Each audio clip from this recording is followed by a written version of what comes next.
वो सारा past paper का था। In today's class we are going to start with a new topic. That new topic relates with the representation of text, images and sound. Text, image और sound किस तरह से computer में represent होता है। क्या मैंने तुम्हें पिछली क्लास में कोशिश कर रहा था कि मैं तुम्हें बता सकूं कि किसी भी नंबर के कोड को लिखने से उस नंबर का अल्फाबेट आ जाता है। क्या मैं तुम्हें ये दिखा पाया था करके? क्या मैं तुम्हें दिखा पाया था करके या नहीं? तो मैं तुम्हें अभी दिखा देता हूँ। अब ये हो जाएगा क्योंकि मैंने एक्सटर्नल कीबोर्ड अटैच किया है। तो एक्सटर्नल कीबोर्ड से मैं तुम्हें दिखा पाऊंगा। तो मैं तुम्हें दिखाता हूँ एक काम करके। अच्छा, मैं कर क्या रहा हूँ जरा देख लो। मैंने एक नोटपैड खोला। अगर आप डेस्कटॉप कंप्यूटर पे हो तो आप कर पाओगे। लैपटॉप पे थोड़ा मसला आता है। आप लोगों के सामने नोटपैड की स्क्रीन आ रही है बच्चों? Everyone, can you see the notepad screen? Notepad screen आ रही है सबके सामने? ठीक है। अच्छा, नोटपैड के ऊपर अब मैं क्या कर रहा हूँ। मैंने इसको तो मिटाया पहले। Let me. तो अब देखो, मैंने ये BAA को मिटा दिया। ठीक है। मैं एक छोटा सा काम ये करता हूँ कि मैं साथ साथ मीटिंग ज्वाइन करता हूँ और एक वीडियो ओपन करता हूँ जिसमें मैं आपको दिखा रहा हूँ कि मैं कर क्या रहा हूँ। तो आप वो स्क्रीन पे मेरी वीडियो भी देखते रहना और नोटपैड को भी देखना। इसमें होगा ये कि मैं ऑल्टर का बटन दबा के रखूंगा और ऑल्टर का बटन दबाने के बाद मैं दबाऊंगा 65, 65, 66, 67 ऐसे करके दबाऊंगा। और फिर आप देखते रहना, हर दफा नंबर दबाने पे मेरे पास एक अल्फाबेट आ जाएगा। तो एक चीज देखो जरा।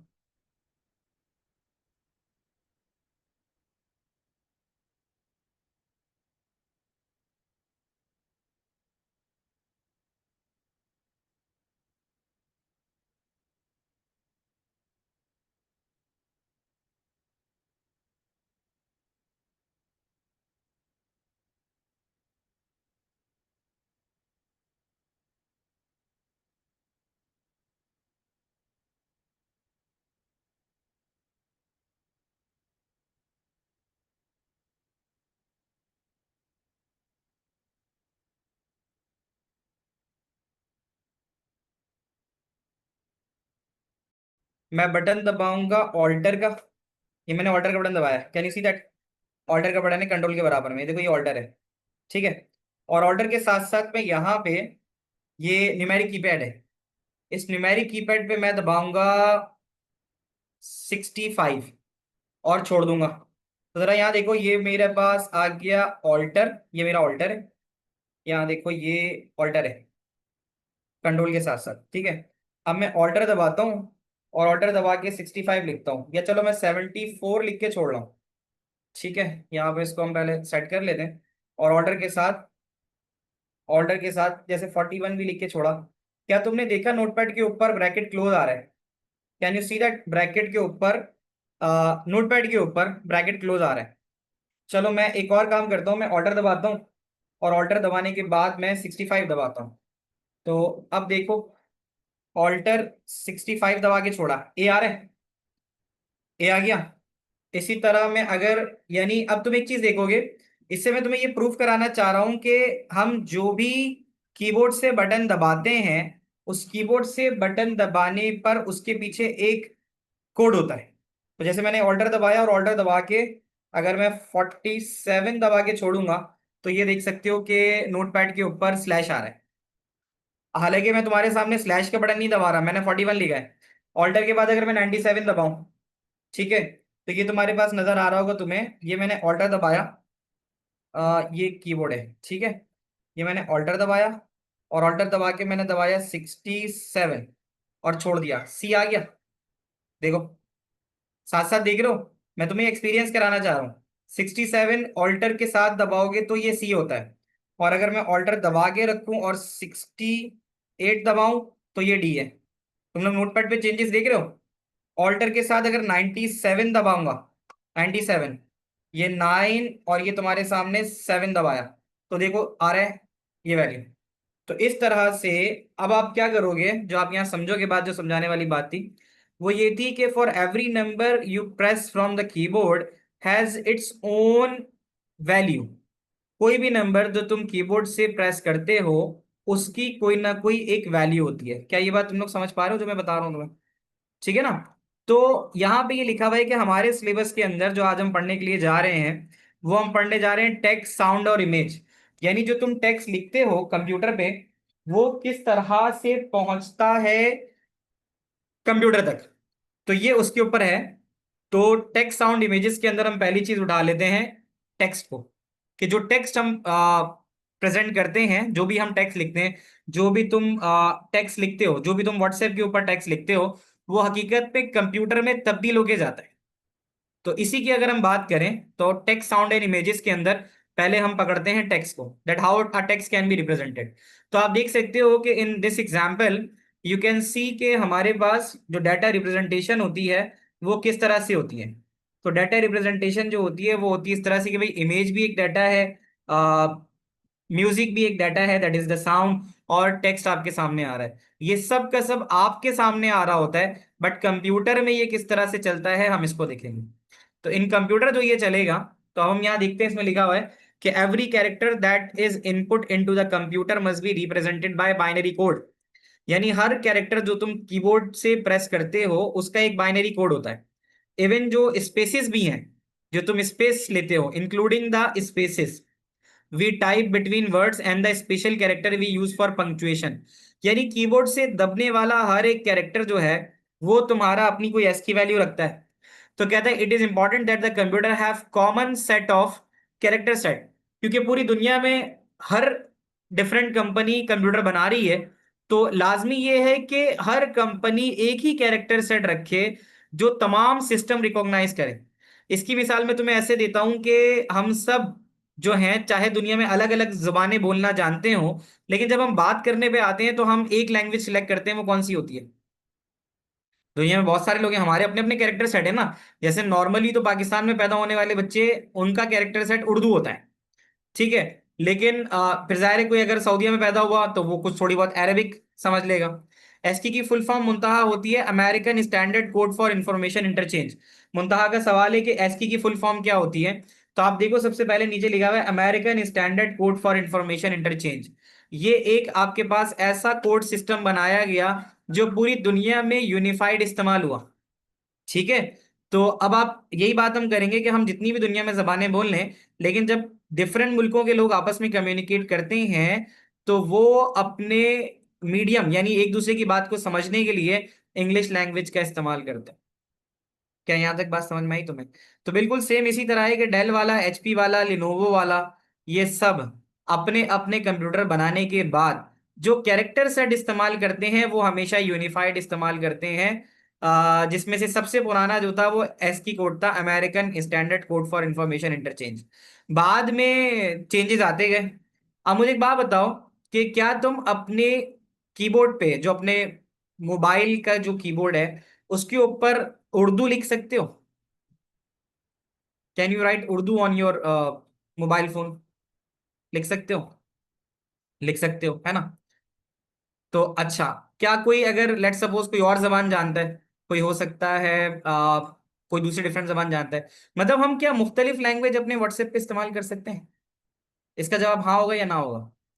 Can we make use of different languages in our chat box? यानी कीबोर्ड से भी और नॉर्मली भी क्या हम डिफरेंट लैंग्वेज इस्तेमाल कर सकते हैं? इसका जवाब बिल्कुल है हाँ, हम कर सकते हैं। तो उसकी वजह क्या आई कि सबसे पहले तो अमेरिकन कोड बना, अमेरिकन स्टैंडर्ड कोड बना। उसके बाद क्या हुआ, जब धीरे धीरे इवेल्युएशन हुई, पहले तो एस्की कोड बना। एक एस्की कोड दिखता कैसे मैं तुम्हें दिखाता हूँ। Can you see that everyone? Can you see this screen? ये स्क्रीन तुम्हें नजर आ रही है? अब तुम गौर से देखना कि मैं 65 दबा रहा था, तो मेरा कर्सर तुम्हें नजर आ रहा है? एस की कोड 65 से जब जब तुम ऑल्टर के साथ 65 दबा के छोड़ोगे तो ए लेटर आ जाएगा। अगर तुम 66 दबा के छोड़ोगे तो बी आ जाएगा। ये फिक्स्ड है, ये चेंज होने वाला नहीं है। ये पूरी दुनिया के अंदर कहीं पे भी जहां तुम ए दबाते हो, उस ए के पीछे जो वैल्यू जाती है वो 65 जाती है। और वो 65 जो है फिर वो तब्दील होता है बाइनरी में, जैसे हमने डायनरी से बाइनरी में कन्वर्ट किया था। हफ्सा तुम्हें कीबोर्ड नजर आ गया था बाद में मेरा? मुझे बताना बच्चों, यहाँ तक की बातें तुम लोगों को समझ में आ रही है? तो ये जो एस्की कोड लिखा हुआ है ना, ये एक स्टैंडर्ड यूनिफॉर्म कैरेक्टर सेट है जो जब वो बनता है, क्या बनता है, जब भी कोई सिस्टम बनता है, तो वो सिस्टम बनने के बाद उसमें जो कैरेक्टर सेट डाला जाता है वो एस की डाला जाता है। फिर उसके बाद क्या होता है, फिर इवॉल्व हुआ वो, इवॉल्व होने के बाद फिर एक और आया that is called extended S की। तो अब इनकी इनकी तरफ जरा बात करते हैं। तुम लोगों ने टेबल देख लिया, तुम देख सकते हो छोटे ए के लिए, अगर छोटा ए, तो उसकी एस की वैल्यू क्या आ रही है, जरा देख के बताओ मुझे एवरीवन। तुम्हें सामने नजर आ रही है छोटे ए की एस की वैल्यू क्या है? अगर आप स्मॉल ए दबाते हो तो फिर वो कन्वर्ट किस में होके आता है बताओ? छोटे ए की वैल्यू क्या नजर आ रही है बताओ?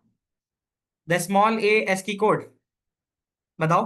एस की कोड स्मॉल ए कितना आ रहा है? आंसर थोड़े कम आ रहे हैं, मुझे जल्दी से बताओ। मुझे देखना है तुम लोगों को समझ में आ रहा है नहीं आ रहा। 97, रयान ने बताया 97, बिल्कुल सही बताया रयान। तो इस तरह से छोटा भी जो है वो 98 है, फिर छोटा सी जो है 99 है। और इस तरह करके ये तो तुम्हारे पास अल्फाबेट्स आ गए। इससे आगे जाओगे बुक के अंदर और नोट्स के अंदर तुम्हारे पास फिर और भी कैरेक्टर सेट्स आएंगे।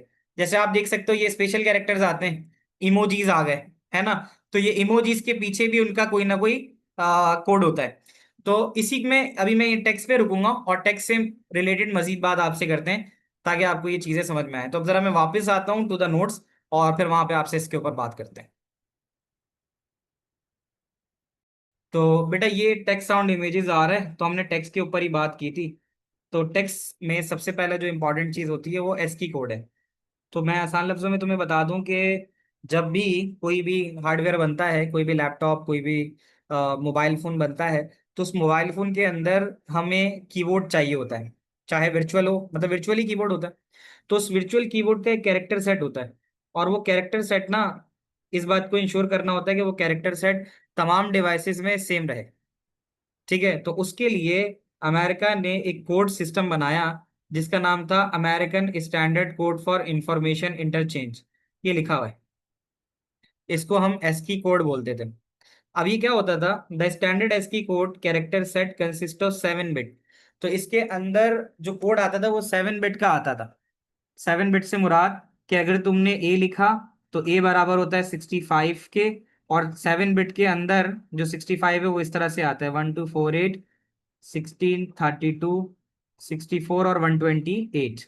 1 2 3 4 5 6 7, 128 नहीं था उसमें, एस की कोड में 128 नहीं था। तो जब तुम ए लिखते थे तो वो 65 के बराबर होता था, और कंप्यूटर में वो बेसिकली 65 इस तरह से बन के जाता था। आ रही बात समझ में? तो 7 बिट का कोड जो है ना वो मैक्सिमम कितनी वैल्यू दे सकता है? 127। 127 कैसे बोल रहा है ये? अगर तुम 64, 32 इन सबको वन कर दो ना, मैं करके दिखा देता हूँ तुम्हें। अगर 1 से लेकर 64 तक तमाम वैल्यू को तुम वन कर दो तो तुम्हारा आंसर आ जाएगा 127। तो वो यही कह रहा है कि 7 बिट के कोड में, 7 बिट के कोड में जो मैक्सिमम वैल्यू है वो 127 तक आ सकती है। कैसे? ये देख लो, मैंने सब में 1 डाल दिया, ऐड करो।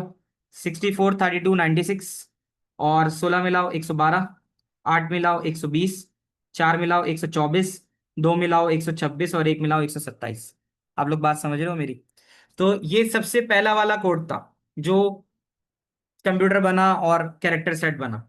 उसके बाद इसमें एवोल्यूशन हुई, थोड़ा चेंज हुआ ये। इसके बाद एस्की के बाद एक बना एक्सटेंडेड एस्की। वो यहाँ पे मेंशन नहीं है लेकिन मैं बता दूं, कहीं ना कहीं होगा लिखा हुआ, ये रहा एक्सटेंडेड एस्की, है ना।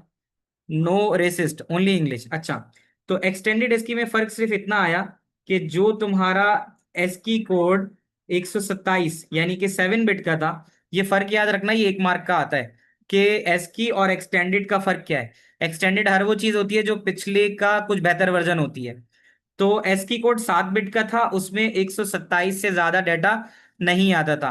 आप लोगों ने देखा था जो मैं टेबल दिखा रहा था, उसके अंदर मैक्सिमम वैल्यू कितनी आ रही थी? जो मैं आपको टेबल दिखा रहा था उसमें मैक्सिमम वैल्यू यानी टोटल नंबर ऑफ कैरेक्टर जो थे वो 127 आ रहे थे। और वो मैं तुम्हें यहाँ दिखा भी देता हूँ, ये टेबल बना हुआ है, कैन यू सी दैट? देखो, क्या तुम्हें सबसे इख्तिताम में आखिरी नंबर 127 नजर आ रहा है? बताना मुझे, can you see that 127 as a last one? तो सबसे पहले बेसिक ना ये वाला टेबल बना था, सही है। तो इसमें क्या था, इसमें ये था कि हर कैरेक्टर के आगे जो तुम कीबोर्ड से दबाते हो उसका कोड मौजूद था। जैसे तुम कीबोर्ड से दबा रहे हो प्लस का साइन, तो वो प्लस का साइन बेसिकली बराबर था 43 के। ठीक है, इंग्लिश की क्लास है, बस चलो आधे मिनट में छोड़ रहा हूं मैं तुम्हें। तो अगर तुम कंप्यूटर कीबोर्ड से क्यू दबाते थे तो वो 113 के बराबर था। तो टोटल एस की कोड के अंदर जो कैरेक्टर आते थे वो 127 कैरेक्टर थे। सही है। तो फिर जब उसके बाद एक्सटेंडेड आया, तो एक्सटेंडेड में क्या हुआ, एक्सटेंडेड एस की कोड में ये हुआ कि फिर वो एक बिट और बढ़ा गया। तो वो 7 की बजाय 8 बिट्स पे चला गया। 8 बिट से फायदा ये हुआ कि जहां तुम्हारे पास 2 की पावर 7 128 होती है, वहां 2 की पावर 8 256 तक चली जाती है। तो इसका मतलब ये है कि 127 मजीद वैल्यू, ठीक है, 127 मजीद वैल्यू आपके पास ऐड हो गई। देख लो, 127 तक आप जा रहे थे, 7 बिट के अंदर 127 तक जा रहे थे। जब एक्सटेंडेड आया तो वो 8 बिट हो गया। 8 बिट होने की वजह से अगर एक बिट बढ़ गई, तो उसने क्या किया, 128 से लेकर 255 मजीद, यानी 127 मजीद कैरेक्टर्स आपको अलाउ कर दिए। तो वो कौन से वाले कैरेक्टर्स थे, वो सारे के सारे नॉन इंग्लिश कैरेक्टर्स थे। यहाँ नॉन इंग्लिश कैरेक्टर से मुराद जो स्पेशल कैरेक्टर सेट्स होते हैं। बेटा यहाँ तक की बातें अगर तुम्हें समझ में आई है तो क्लास का फीडबैक छोड़ जाना। अगली क्लास के अंदर इस टॉपिक को पूरा हम इंशाल्लाह जो रिप्रेजेंटेशन ऑफ डाटा है उसको खत्म कर देंगे। तो अभी तक के लिए इतना ही याद रखना कि एसकी कोड क्या होता है। एक अमेरिकन स्टैंडर्ड कोड होता है, ठीक है, जो किसी भी कैरेक्टर सेट के लिए इस्तेमाल होता है। और जब भी कोई भी हार्डवेयर बनता है तो उसमें ये कैरेक्टर सेट डालना होता है। जैसे जब आप पैदा होते हैं तो आपके अतराफ में आपके पेरेंट आप में उर्दू या इंग्लिश का कैरेक्टर सेट डालते हैं। कुछ पेरेंट्स होते हैं, ठीक है। अच्छा, सही है। वैसे ये जो मास नोट्स जो है ना वो तो तुम्हारे पास अवेलेबल हैं। और ये जो मैं इनोटेशन कराऊंगा ये मैं शेयर भी कर दूंगा ग्रुप पे। तो तुम्हारे पास साथ साथ आ जाएगा, ठीक है। तो ये है। सही है उमर, सही है। ये आ गया। अच्छा, उसके बाद क्या हो जाएगा, तो ये वाली बात मैं तुम्हें बता रहा था। तो फिर एसकी कोड सबसे पहले आया था, एसकी कोड के बाद फिर जो थोड़ा सा चेंज हुआ, तो that becomes N extended ASCII code. इसकी डीप डिस्कशन इंशाल्लाह फिर नेक्स्ट क्लास में करेंगे। टेक केयर, अल्लाह हाफिज, मिलते हैं इंशाल्लाह नेक्स्ट क्लास में। किसी का कोई सवाल अगर अनआंसर्ड रहा हो, you are free to ask me on my WhatsApp. अभी हमारी ए लेवल की क्लास शुरू होगी तो फिर मैं थोड़ा सा वहाँ उस तरफ चला जाऊंगा क्लास लेने के लिए। तो ये पिंक कॉलम वाली वैल्यूज का क्या मतलब है, पिंक कॉलम कहाँ गया भाई, पिंक कॉलम। तो फिर ये क्या भी फिलहाल जा सकते हो। पिंक कॉलम का मतलब है हेक्साडेसिमल है वो, ठीक है। जैसे डेसिमल में अलग रिप्रेजेंटेशन होती है और हेक्सा में अलग होती है। तो सिर्फ रिप्रेजेंटेशन के लिए बताया गया, ठीक है। So you guys are allowed to leave, इंशाल्लाह सी यू इंशाल्लाह इन द नेक्स्ट क्लास। कोई मजीद सवाल अगर रह गया हो तो मुझसे व्हाट्सएप पे पूछ लेना, मैं वहां आपको जवाब दे दूंगा। ठीक है बच्चों, ओ लेवल्स वाले बच्चों को अल्लाह हाफिज।